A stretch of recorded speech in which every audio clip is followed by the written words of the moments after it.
Now, would you know your downward dog from your tree pose? If the answer is yes, mine is no, chances are you're part of a growing number of people enjoying the health benefits of yoga. Today is International Yoga Day, celebrating all things yoga, specifically promoting it as a holistic approach to health and well-being.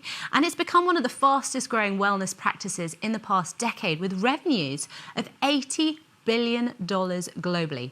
Joining me now is Heather Mason, who's the founding director of the Yoga in Healthcare Alliance. Thank you so much for joining me, Heather. Now, I was thinking about this. I mean, alongside the pandemic, the COVID-19 pandemic that spread globally, we also had another crisis or a pandemic of sorts, and that's the mental health crisis. And it got me thinking, and I'm sure, and correct me if I'm wrong, that the yoga industry has massively benefited from both.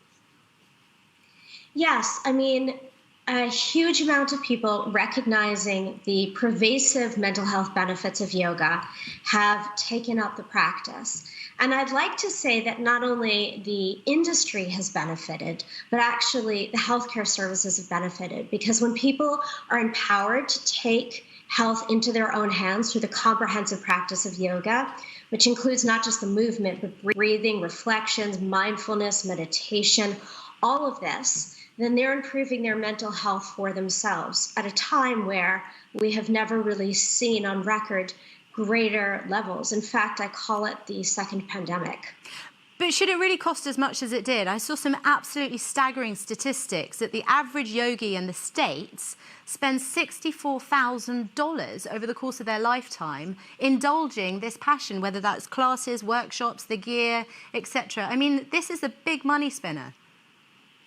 Yes, in some ways it can be very expensive, but it need not be at all. I mean, all you need to practice yoga is some tuition and a surface with traction, which should cost you very little, just to get started.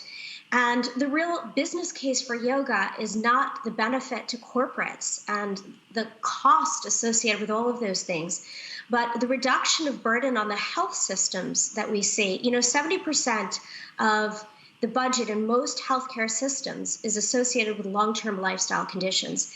And research reveals yoga is really good at both preventing them, at changing the health trajectory for people that are presenting in early intervention stages, and better management.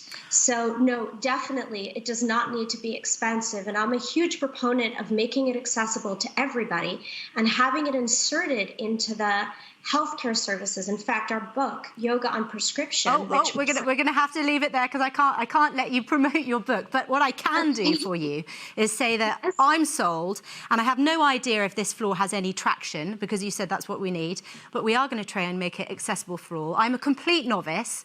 I am, however, Heather, going to take off my shoes, because I think I'm going to fall otherwise. I'm going to put them up here. Sorry to the studio manager. And you're going to teach me a bit of yoga, if that's all right, because you said that it benefits people's mental health, their physical well-being, etc. So what can people do to reduce their stress? We've got people across the country at the moment, hopefully joining us for a bit of morning yoga, but also dealing with lots of stress because of the rail strikes and whatever. So next time you're waiting on the platform, waiting for a train, what could you be doing? So actually, it's the breathing techniques that have the greatest efficacy. So you don't even need to love movement and all of that, but you can do some simple breathing techniques that have really positive effects on brain function and stress reduction. So what I'm going to teach you is what's called Ujjayi breath, or in English we usually call it ocean breathing. And what you do is you exhale out of your nose, making an ocean-like sound. So it's like this. Just on the exhale.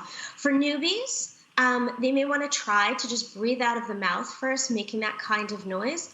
Hello. Tuesday promises a long day ahead. Quite literally the longest day of the year. It is